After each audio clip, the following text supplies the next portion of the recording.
Hello friends, आज हम देखने वाले हैं न्यू टॉपिक जिसका नाम है डिग्रेडेशन या breakdown of unsaturated fatty acid. यहाँ हम देखने वाले हैं कि अनसैचुरेटेड जो फैटी एसिड्स होते हैं उनका डिग्रेडेशन या ब्रेकडाउन या फिर उनका ऑक्सीडेशन कैसे होता है। वैसे तो फैट ऑक्सीडेशन की हमने एक प्रोसेस पूरी पढ़ी है, बीटा ऑक्सीडेशन। तो यहाँ पर ये कह सकते हैं कि जो अनसैचुरेटेड फैटी एसिड्स होते हैं उनका भी ब्रेकडाउन बीटा ऑक्सीडेशन के माध्यम से सैचुरेटेड फैटी एसिड के समान ही होता है। हम कौन सा पाथवे यूज़ करते हैं यहाँ पर, तो हमारे पाथवे का नाम है बीटा ऑक्सीडेशन का ही हम पाथवे यहाँ पर यूज़ करेंगे। और इसी पाथवे के थ्रू क्या होगा, हमारे जो अनसैचुरेटेड फैटी एसिड्स हैं उनका भी ऑक्सीडेशन हो जाएगा। लेकिन कुछ प्रॉब्लम्स हैं, कुछ समस्याएं हैं जो कि अनसैचुरेटेड फैटी एसिड के ब्रेकडाउन में फेस करनी पड़ती है। और वो प्रॉब्लम्स या समस्याएं क्या हैं, तो हम पहले उन्हें देख लेते हैं। पहली समस्या आती है सिस फॉर्म।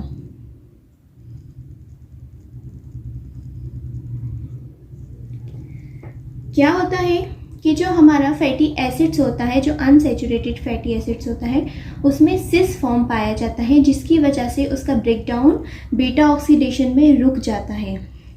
तो सिस फॉर्म क्या होता है पहले तो हम ये समझ लेते हैं। ठीक है, माना ये हमारा एक अनसैचुरेटेड फैटी एसिड है और ये इस तरह से उसका स्ट्रक्चर है। ठीक है, यहाँ से हम इसको काउंट करते हैं 1 2 3 4 5 6 7 8 9 10 11 12। ये 12 कार्बन वाला हमारा क्या है, एक अनसैचुरेटेड फैटी एसिड है। अनसैचुरेटेड फैटी एसिड्स में डबल बॉन्ड्स पाए जाते हैं और यहाँ पर जो डबल बॉन्ड पाई जा रही है वो किस नेचर की है, सिस नेचर की है, जो कि कार्बन संख्या के समानुपात आ रही है या उनके उन्हीं की लीनियर आ रही है। तो इसको हम कौन सा फॉर्म बोलते हैं, इस तरह की डबल बॉन्ड को सिस फॉर्म कहते हैं। एक और फॉर्म होता है जो कि होता है ट्रांसफॉर्म। ट्रांसफॉर्म कैसा होता है, जैसे ये हमारा स्ट्रक्चर है फैटी एसिड का और इसमें ये भी अनसैचुरेटेड फैटी एसिड मान लेते हैं हम, और इसमें डबल बॉन्ड किस तरह से आ रही है, यहाँ पर आ रही है हमारी। तो इस तरह से जो हमारी डबल बॉन्ड आती है, जो साइड में आती है, इसको हम कहते हैं ट्रांसफॉर्म। ठीक है, तो दो प्रकार के फॉर्म हो गए, ये हमारा सिस फॉर्म, ये ट्रांसफॉर्म। चूंकि अनसैचुरेटेड फैटी एसिड का जब ब्रेकडाउन या ऑक्सीडेशन होता है तो क्या होता है, हमें पता है जैसे जब बीटा ऑक्सीडेशन की प्रोसेस होती है तो उसमें क्या होता है, दो दो कार्बन हमारा जो मॉलिक्यूल है वो छोटा होता जाता है और एसिटाइल कोएंजाइम बन के बाहर निकलता जाता है। तो फर्स्ट में 1 2 फिर 3 4 एंड 3 4 तो निकल जाएगा, लेकिन जब 5 6 की बारी आएगी तो यहाँ पर हमारा क्या आ जाएगा, सिस फॉर्म आ जाएगा, जिसकी वजह से आगे का जो ऑक्सीडेशन है, जो कि बीटा ऑक्सीडेशन में चल रहा था, वो नहीं हो पाएगा। इस हेतु हमारा जो अनसैचुरेटेड फैटी एसिड का मेटाबॉलिज्म होता है या ऑक्सीडेशन होता है, उस प्रोसेस के लिए एक अनिवार्य एंजाइम होता है जिसका यूज़ किया जाता है, और वो एंजाइम इस सिस फॉर्म को ट्रांसफॉर्म में कन्वर्ट कर देता है। और जब ट्रांसफॉर्म में कन्वर्ट हो जाता है तो फिर से बीटा ऑक्सीडेशन की प्रोसेस द्वारा 2 मॉलिक्यूल्स छोटा करके फाइनली एसिटाइल कोएंजाइम बना लिए जाते हैं। तो ये थी हमारी पहली प्रॉब्लम, पहली समस्या। एक और समस्या आती है सेकंड नंबर की, उसका नाम है डी फॉर्म। ठीक है, एक समस्या होती है हमारी डी फॉर्म। जो हमारा केमिकल स्ट्रक्चर होता है उसमें दो प्रकार के फॉर्म होते हैं, एक तो होता है डी फॉर्म और एक होता है एल फॉर्म। इस प्रकार की जो समस्या है ये मेनली किस में देखी जाती है, जो हमारे डाइइनोइक फैटी एसिड होते हैं, डाइइनोइक फैटी एसिड, एक मोनोइनोइक होते हैं, डाइइनोइक होते हैं। तो जो हमारे डाइइनोइक फैटी एसिड्स होते हैं उनमें डी फॉर्म की समस्या देखी जाती है। तो इसमें क्या होता है, डी फॉर्म, माना कि एक एग्जांपल देखते हैं हम, जैसे कार्बन है, इसकी इस तरफ क्या है OH और इस तरफ H है। ठीक है, तो माना ये हमने ये इसका कौन सा फॉर्म है, डी फॉर्म है। तो यहाँ पर ये प्रॉब्लम क्रिएट करता है अनसेचुरेटेड फैटी एसिड्स में। हमें इसको एल फॉर्म में कन्वर्ट करना होता है, तो एक एंजाइम पाया जाता है जो इसे एल फॉर्म में कन्वर्ट कर देता है, और वो क्या करता है, एच और ओ एच की पोजीशन चेंज कर देता है, और इस प्रकार से हमारा क्या बन जाता है, एल फॉर्म बन जाता है। तो ये दो समस्याएं आएंगी हमें जब हम अनसेचुरेटेड फैटी एसिड का ऑक्सीडेशन पढ़ेंगे। तो एक तो हमारा सिस फॉर्म से ट्रांसफॉर्म में कन्वर्जन होगा, दूसरा डी फॉर्म से एल फॉर्म में। तो जो हमारे मेन एंजाइम्स हैं उसके नाम देख लेते हैं कि वो कौन से एंजाइम हैं जो यहाँ पर एक्स्ट्रा यूज़ किए जा रहे हैं। तो पहले एंजाइम का नाम है हमारा एनॉयल कोएंजाइम आइसोमरेज।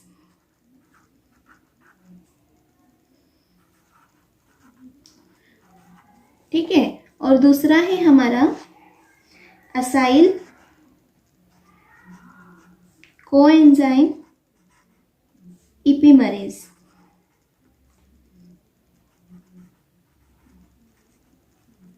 ठीक है, तो जो हमारा एनॉयल कोएंजाइम आइसोमरेज है ये क्या काम करेगा, सिस फॉर्म को ट्रांसफॉर्म में कन्वर्ट कर देगा, और जो हमारा असाइल कोएंजाइम इपिमरेज है ये क्या करेगा, डी फॉर्म को एल फॉर्म में कन्वर्ट कर देगा। ठीक है, तो ये दो दिक्कत आएगी, और इन दोनों दिक्कत का सॉल्यूशन हमने पहले ही पता कर लिया कि क्या सॉल्यूशन है।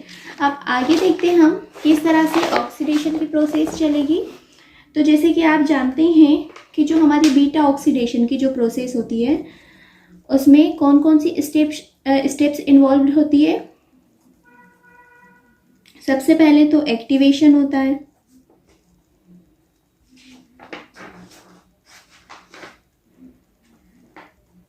देन उसके बाद क्या होता है, हाइड्रेशन होता है, फिर उसके बाद होता है डिहाइड्रोजनेशन,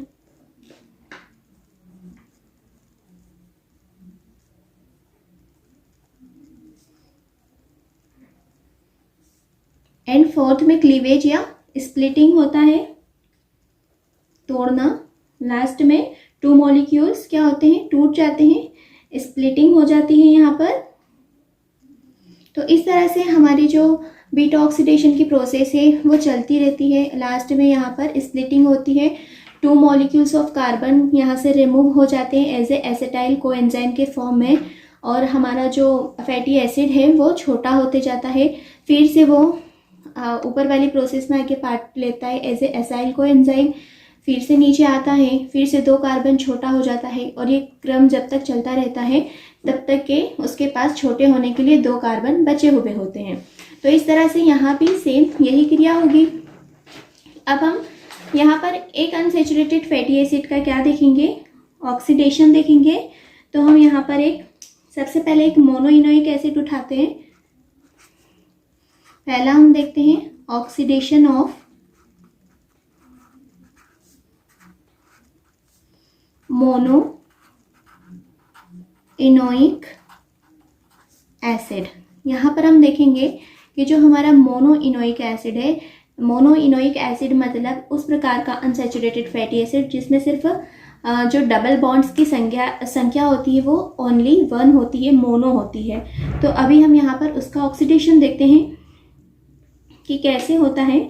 तो यहाँ पर हम जिस अनसैचुरेटेड या मोनो इनोइक एसिड को ले रहे हैं उसका नाम है ऑलिक एसिड। ठीक है, हम यहाँ पर किसका ऑक्सीडेशन देखने वाले हैं, ऑलिक एसिड का देखने वाले हैं, जिसमें कार्बन की संख्या होती है 18। ठीक है, ये आप याद रखिएगा। अब मैं यहाँ पर ऑलिक एसिड का स्ट्रक्चर फॉर्म कर रही हूँ। जैसा हम जानते हैं इस तरफ CH3 होता है,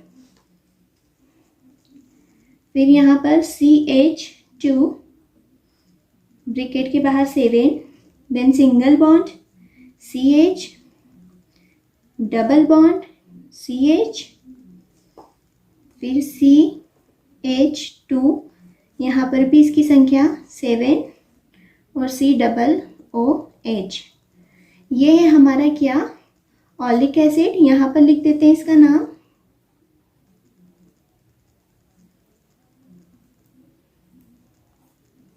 तो ये हमारा प्रोडक्ट है ऑलिक एसिड। सबसे पहले क्रिया होगी एक्टिवेशन की। एंजाइम का नाम आपको याद होगा जो हमने बीटा ऑक्सीडेशन में पढ़ा था, थियोकाइनेज। ये एंजाइम क्या करता है, कोएंजाइम एसएच की एंट्री कराता है और हमारे जो ऑलिक एसिड है इसके साथ कोएंजाइम को जोड़ देगा। अब देखते हैं कैसे जुड़ता है। यहाँ से मैं फिर से स्ट्रक्चर बनाना स्टार्ट करती हूँ। CH3 as it is, CH2 7 as it is, CH double bond CH as it is, CH2 7 then as it is। यहाँ पर जो हमारा COOH ग्रुप है, यहाँ पर सिर्फ C डबल बॉन्ड O बचेगा और यहाँ पर आके जुड़ जाएगा कोएंजाइम SH।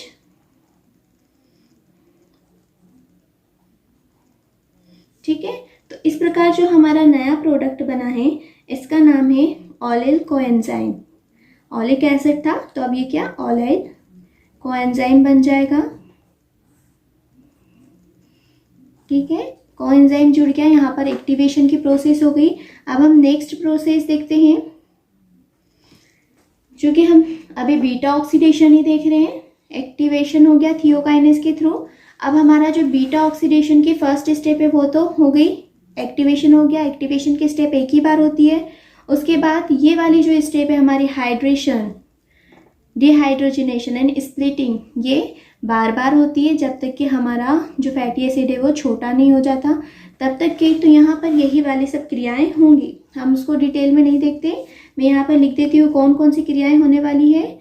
हाइड्रेशन होगा, देन डिहाइड्रोजनेशन,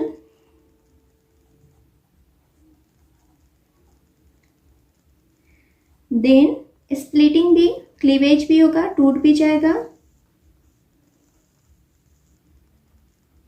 ठीक है, तो यहाँ पर ये क्रिया कितनी बार होगी ये बता देती हूँ मैं आपको। 3 टर्न्स में होगी। कितनी बार होगी, 3 टर्न में होगी। 3 टर्न में क्या होगा, यहाँ पर बीटा ऑक्सीडेशन होगा इसका।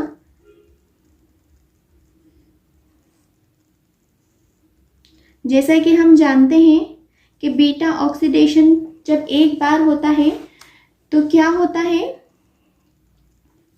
बीटा ऑक्सीडेशन जब एक बार कंप्लीट होता है तो क्या बाहर निकलता है, कोएंजाइम, एसिटाइल कोएंजाइम बाहर निकलता है। चूंकि यहाँ पर बीटा ऑक्सीडेशन की प्रक्रिया कितनी बार हो रही है, 3 बार, तो यहाँ पर हमारे 3 एसिटाइल कोएंजाइम भी बाहर निकल जाएंगे।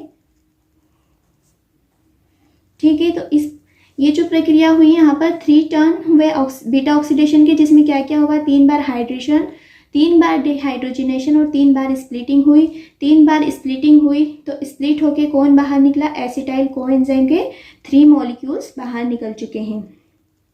अब चूंकि 3 मॉलिक्यूल्स निकल चुके हैं, मतलब जब एक बार एसिटाइल कोएंजाइम बाहर निकलता है तो हमारा जो फैटी एसिड है वो कितने कार्बन छोटा हो जाता है, 2 कार्बन छोटा हो जाता है। एक एसिटाइल से अगर 2 कार्बन छोटा हो रहा है तो 3 एसिटाइल से हमारा फैटी एसिड 6 कार्बन छोटा हो जाएगा। तो देखते हैं कहाँ से 6 कार्बन इसके रिमूव हुए हैं। तो आइए मैं स्ट्रक्चर बनाती हूँ। CH3 ऐसा ही रहेगा, CH2 7 ये भी एज इट इज रहेगा, CH डबल बॉन्ड CH ये भी as it is, single bond यहाँ पर हो जाएगा CH2। यहाँ पर जो हमारा CH7 था, मैं इसको हाईलाइट कर देती हूँ ताकि आपको याद रहे। जो हमारा CH7 था, यहाँ से 6 कार्बन बाहर निकल गए तो सिर्फ एक ही बचा, CH2। Then C double bond O, then S coenzyme जुड़ा हुआ है। ये जो हमारा प्रोडक्ट बना है इसका नाम है डेल्टा 3 सिस इनॉइल कोएंजाइम। डेल्टा 3 सिस एनॉइल कोएंजाइम हमारा नया प्रोडक्ट बना है। इसका नाम डेल्टा 3 करके क्यों है? क्योंकि यहाँ पर आप देखेंगे ये हमारा अल्फ़ा, ये हमारा बीटा और ये हमारा डेल्टा। ठीक है, ये जो हमारे CH आपको दिख रहे हैं, ये पहला अल्फ़ा है, ये बीटा है और ये डेल्टा है। तो क्या होता है यहाँ पर, जो कि यहाँ पर डेल्टा पर सिस पाया जा रहा है, सिस फॉर्म। ओके, जिसका हमने कहा था कि एक समस्या आएगी आगे, और वही समस्या यहाँ पर आ रही है। क्योंकि यहाँ पर कहाँ पर आ रही है, 3 वाले पॉइंट पर अगर हम ऐसे एक स्ट्रक्चर बना के देखें तो क्या होगा, माना यहाँ पर पहला, ये दूसरा और ये जो हमारा तीसरा है, यहाँ पर क्या आ रही है, डबल बॉन्ड आ रही है। वो भी किस फॉर्म में आ रही है, सिस फॉर्म में आ रही है। हमें इसको किस फॉर्म में कन्वर्ट करना है, ट्रांस फॉर्म में कन्वर्ट करना है। तो नेक्स्ट एंजाइम हमारा आएगा और वो क्या करेगा, इसको ट्रांस फॉर्म में कन्वर्ट करेगा। तो देखते हैं नेक्स्ट एंजाइम कौन सा है हमारा, जो कि जिसका नाम हम पहले भी पढ़ चुके हैं, एनॉइल कोएंजाइम आइसोमरेज। ये एंजाइम क्या करता है, सिस फॉर्म को ट्रांसफॉर्म में कन्वर्ट करेगा। क्या करेगा, ये इस तरह से स्ट्रक्चर कर देगा और ये जो हमारा फॉर्म है ये सेकेंड वाले पे आके शिफ्ट हो जाएगा। स्ट्रक्चर बना के देखते हैं कैसे बनाएंगे हम इसका स्ट्रक्चर। CH3 CH2, ठीक है। चूंकि ये यहाँ से जो हमारा डेल्टा था वो इधर ट्रांसफ़र हो जाएगा बीटा पे, तो यहाँ पर क्या होगा, ये जो हमारा CH है वो इसके साथ मर्ज हो जाएगा और जो हमारा CH2 7 था वो क्या हो जाएगा, CH2 8 हो जाएगा। देन CH डबल बॉन्ड, ये जो हमारी यहाँ की डबल बॉन्ड थी यहाँ पर चले जाएगी, CH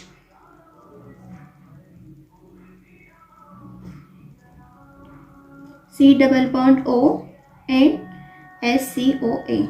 ठीक है, क्या हुआ यहाँ पर हमारा कोएंजाइम एज इट इज़ है, डबल बॉन्ड O भी एज इट इज़ है। बस यहाँ पर क्या हुआ है, जो हमारी डबल बॉन्ड थी ये पहले थर्ड पोजीशन पे आ रही थी, इसलिए सिस फॉर्म क्रिएट करी थी। अब हम इसको सेकंड पोजीशन पे लेके आ गए हैं और ये जो हमारा थर्ड वाला था वो इसके साथ मर्ज हो गया, तो यहाँ पर 8 हो गए हैं। ठीक है, अब इस तरह से हमारा ये किस फॉर्म में कन्वर्ट हो गया, ट्रांसफॉर्म में। इसका नाम है डेल्टा 2 ट्रांस एनॉइल कोएंजाइम। ठीक है, पहले इसका नाम सिस था और 3 पोजीशन था, 2 पोजीशन हो गया और ट्रांस एनॉइल कोएंजाइम हो गया। ठीक है, अब नेक्स्ट फिर से हमारी बीटा ऑक्सीडेशन की प्रोसेस स्टार्ट हो जाएगी, क्योंकि जो दिक्कत आई थी वो सॉल्व हो गई है। तो नेक्स्ट क्या होगा, फिर से वही होगा, हाइड्रेशन, डिहाइड्रोजनेशन और फिर स्प्लिटिंग। ठीक है, ये तीनों क्रियाएं होंगी। अब देखिए आप हमारे पास कितने कार्बन हैं, 1 2, इसको छोड़ के काउंट करेंगे हम, 1 2 और यहाँ पर 8, तो टोटल कितने हुए, 10 कार्बन्स हुए। मतलब अब हमें 10 कार्बन्स है और हमें 10 कार्बन्स को छोटा कर सकते हैं हम यहाँ से। तो 10 कार्बन्स कितने टर्न में छोटे होंगे, चूँकि एक टर्न में 2 कार्बन बाहर होते हैं, तो 5 टर्न में 10 कार्बन बाहर होंगे। तो यहाँ पर हमारी जो बीटा ऑक्सीडेशन की प्रोसेस है वो कितने टर्न में होगी, 5 टर्न में होगी। कितने टर्न होंगे इसके, 5 टर्न होंगे। 5 टर्न में क्या बाहर निकल जाएगा, एसिटाइल कोएंजाइम्स बाहर निकलेगा। तो यहाँ पर फिर हमारा फाइनली क्या बचेगा, ये जो हमारा इतना वाला पार्ट है ये रिमूव हो जाएगा। यहाँ से जो 5 टर्न्स होगी इसमें यहाँ से हमारे 10 कार्बन्स रिमूव हो जाएंगे। तो हमारे पास क्या बचेगा, CH3 C double bond O and SCOA, और ये क्या है हमारा एसिटाइल कोएंजाइम। और हमें यही चाहिए था तो यहाँ पर जो हमारा ऑलिक एसिड था उसका पूरी तरह से ऑक्सीडेशन हो गया है और उसने एसिटाइल कोएंजाइम बना दिया है। अब ये एसिटाइल कोएंजाइम आगे आपको पता है कहाँ चले जाएगा, क्रेब्स साइकिल में, और पूरी तरह से एनर्जी प्रोड्यूस कर देगा। जो हमारा ऑलिक एसिड होता है ये beta oxidation and Krebs cycle के माध्यम से टोटल हमें 183 एटीपीज देता है। ठीक है, तो यहाँ पर हमारा जो एक मोनो इनोइक एसिड था जिसका नाम था ऑलिक एसिड, हमने उसका देखा कि कैसे बीटा ऑक्सीडेशन होता है। यहाँ पर सिर्फ एक ही जगह पर हमें प्रॉब्लम आई, वो भी प्रॉब्लम हमारी एक एंजाइम इनोइल कोएंजाइम आइसोमरेज ने सॉल्व कर दी। ठीक है,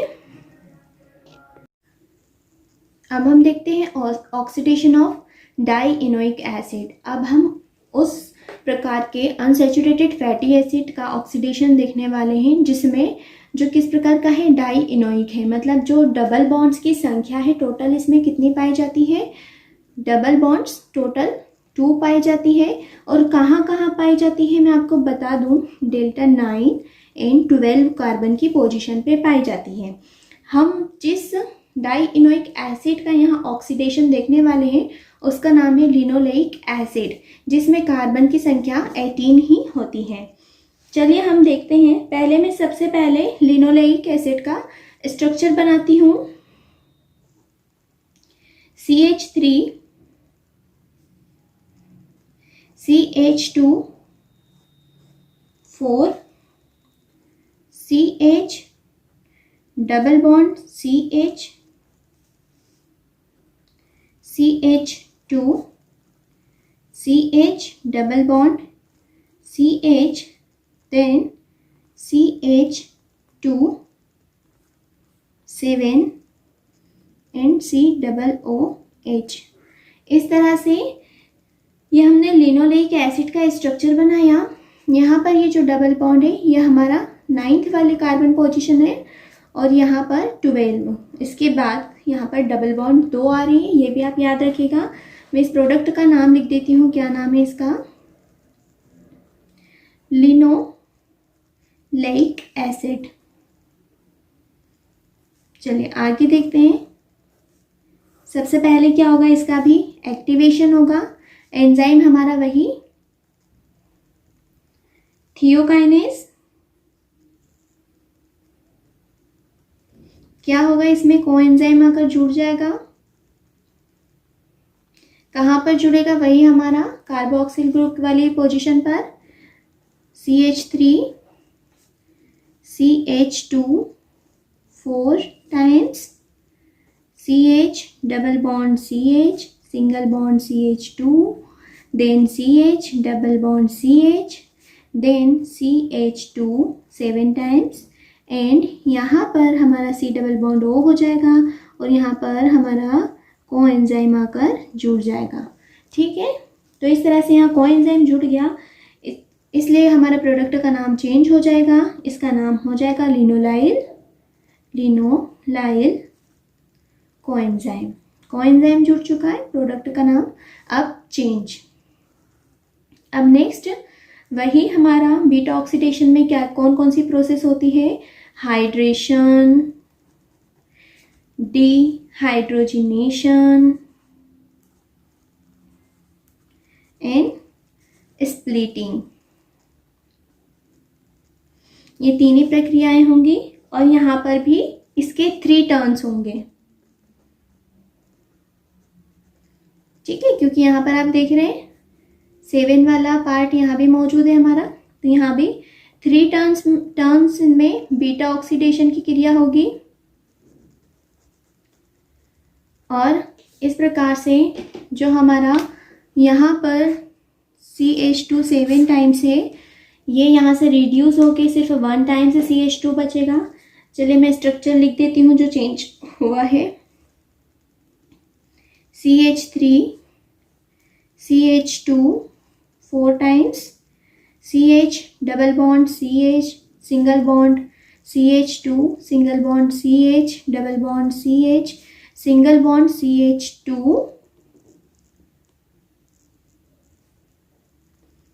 CH2 and फिर C डबल बॉन्ड O और कोएंजाइम इसी तरह से जुड़ जाएगा। तो चेंज कहाँ हुआ, यहाँ से हमारा 7 जो था यहाँ से 6 मॉलिक्यूल्स निकल गए हैं, क्योंकि 3 टर्न्स में हमारा बीटा ऑक्सीडेशन हुआ है और एक टर्न में 2 कार्बन छोटा होता है, इसलिए 3 टर्न में 6 कार्बन छोटा हो जाएगा। तो जो हमारा 7 था वो अब सिंगल ही बचेगा। यहाँ पर हमने इसको लिख दिया है। अब जो हमारा प्रोडक्ट बना है इसका नाम क्या है, delta 3 sis एनॉयल coenzyme.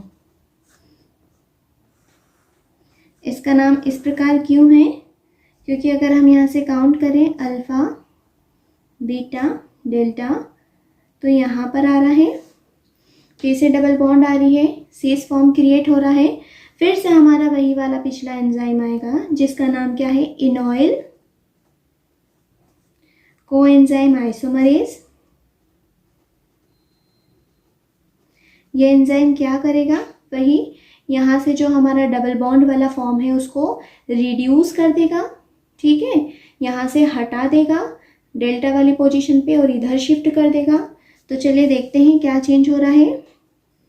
CH3 as it is, CH2 4 as it is, CH double bond CH double bond CH। ये जो हमारा CH2 था, अब चूंकि यहाँ से हमारा ये पोजीशन खसक रही है तो हमारे पास जो CH2 है वो कितने हो जाएंगे, 2 हो जाएंगे, क्वांटिटी इनकी 2 हो जाएगी यहाँ पर। Then CH double bond CH C double bond O and coenzyme को हम यहाँ पर जोड़ देते हैं। तो इस तरह से ये हमारा अल्फा और ये हमारा बीटा, तो अब डबल बॉन्ड की पोजीशन हमने क्या कर दी है, चेंज कर दी है। अब क्या होगा, फिर से हमारा वही, पहले प्रोडक्ट का नाम लिख लेते क्या है, डेल्टा 2 ट्रांस इनॉयल कोएंजाइम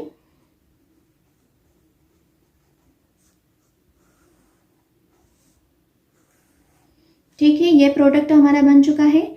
अब चूंकि यहाँ पर हमने ये जो हमारा प्रोडक्ट है वो किस फॉर्म में आ चुका है, ट्रांस फॉर्म में आ चुका है।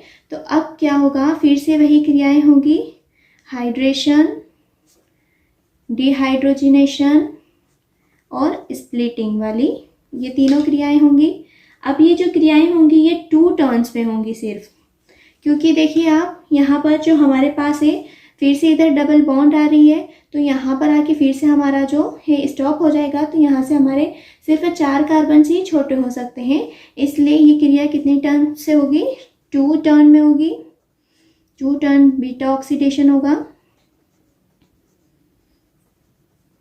और हमारा जो फैटी एसिड है अब वो थोड़ा छोटा हो जाएगा। देखते हैं स्ट्रक्चर बना के कहाँ से छोटा हो रहा है।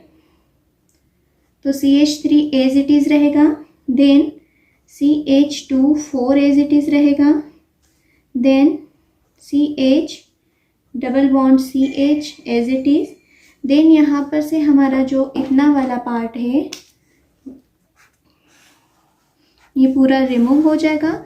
1 कार्बन, 2 कार्बन और 2 यहाँ पर मिल जाएंगे तो 4 कार्बन। तो यहाँ से 4 कार्बन छोटा हो रहा है 2 टर्न में, तो बचेगा क्या, C double bond O and S coenzyme. इस प्रोडक्ट का नाम क्या है, क्योंकि यहाँ पर अब अल्फा और यहाँ पर अब क्या हो चुका है, बीटा, तो इस प्रोडक्ट का नाम है अल्फा बीटा असाइल कोएंजाइम बन चुका है अब हमारा alpha beta acyl coenzyme. Next reaction में फिर से क्या होगा, यहाँ पर देखिए कोई डेल्टा फॉर्म नहीं हो रहा है, तो अब हमें कोई दिक्कत नहीं है। यहाँ पर फिर से हमारा कौन सी प्रोसेस होगी, हाइड्रेशन की प्रोसेस होगी। यहाँ पर हाइड्रेशन बाय इनॉयल हाइड्रेटेज। जब यहाँ पर हाइड्रेटेज वाला एंजाइम आएगा तो वाटर मॉलिक्यूल जुड़ेगा। और वाटर मॉलिक्यूल कहाँ पर जुड़ेगा, हम यहाँ पर देखते हैं CH3 CH2 CH3 CH2 then यहाँ पर आ रहा है हमारा वाटर का मॉलिक्यूल बीटा पोजीशन पर आके जुड़ रहा है, तो OH H, ठीक है। कहाँ पर जुड़ा, एक H तो ऑलरेडी यहाँ पर था बीटा पे, वो नीचे आ गया, OH यहाँ पर जुड़ गया, अभी भी एक हाइड्रोजन बाकी है वाटर का, तो वो यहाँ पर जुड़ जाएगा CH2, क्योंकि वैलेंसी हमारी यहाँ पर डबल बॉन्ड लगाने की ज़रूरत नहीं, तो यहाँ से डबल बॉन्ड हट जाएगी और C double bond OS coenzyme यहाँ पर जुड़ जाएगा। अब आप यहाँ पर जो हमने डी फॉर्म वाली दिक्कत की बात करी थी, वो दिक्कत यहाँ पर ही क्रिएट होगी। पहले मैं इस प्रोडक्ट का नाम लिख देती हूँ, इसका नाम है बीटा हाइड्रोक्सी असाइल कोएंजाइम, क्योंकि इसमें बीटा वाली पोजीशन पे हाइड्रोक्सी ग्रुप आके जुड़ चुका है, इसलिए इसको हम बीटा हाइड्रोक्सी असाइल कोएंजाइम बोलेंगे। अब क्या होगा इस रिएक्शन में, अब इसके बाद चूँकि रिएक्शन हमारी रुक जाएगी, क्योंकि ये जो फॉर्म है OH एंड H का जो बीटा पोजीशन पे जुड़ा है, वो कौन सी फॉर्म की प्रॉब्लम क्रिएट कर देगा, डी फॉर्म प्रॉब्लम क्रिएट कर देगा। तो अब हमारा नेक्स्ट एंजाइम जो डी फॉर्म प्रॉब्लम को सॉल्व करने वाला था, अब उसकी ज़रूरत हमें पड़ेगी, और उसका नाम क्या है, असाइल कोएंजाइम इपीमरेज। ये एंजाइम यहाँ पर आएगा और ये क्या काम करेगा, वही फॉर्म चेंज कर देगा सिर्फ, तो CH3 CH2 4 टाइम्स, यहाँ पर हमारा फॉर्म चेंज हो जाएगा, ऊपर हाइड्रोजन पहुँच जाएगा और नीचे OH ग्रुप आ जाएगा, फिर यहाँ पर CH2 एज इट इज़, फिर C डबल बॉन्ड O और S कोएंजाइम यहाँ पर जुड़ जाएगा। अब जो हमारा प्रोडक्ट है इसका नाम हो जाएगा, अभी भी वही नाम रहेगा, क्योंकि हाइड्रोक्सी ग्रुप तो अभी भी इस पे जुड़ा हुआ है, तो नाम सेम रहेगा, बस पोजीशन हमारी जो डी पोजीशन थी उससे L पोजीशन हो गई है, beta hydroxy acetyl acyl coenzyme, मैं यहाँ शॉर्ट में लिख रही हूँ। तो इस तरह से हमारा ये नेक्स्ट प्रोडक्ट बना। अब कोई दिक्कत नहीं आएगी, अब वही हमारा बीटा ऑक्सीडेशन की प्रोसेस होगी, हाइड्रेशन होगा, डिहाइड्रोजिनेशन होगा और फिर स्प्लिटिंग भी हो जाएगी। अब दिक्कत नहीं आएगी, 1 2 और यहाँ पर 4, कितने कार्बन से, कार्बन को अगर हम गिने तो हमारे पास कितने हैं, इसको हम 1 मान लेते हैं, इसको हम 2 और यहाँ पर है हमारे 4, है ना, तो कितने हो गए टोटल, 6, 4 5 6, तो यहाँ से इतने कार्बन रिड्यूस हो जाएंगे।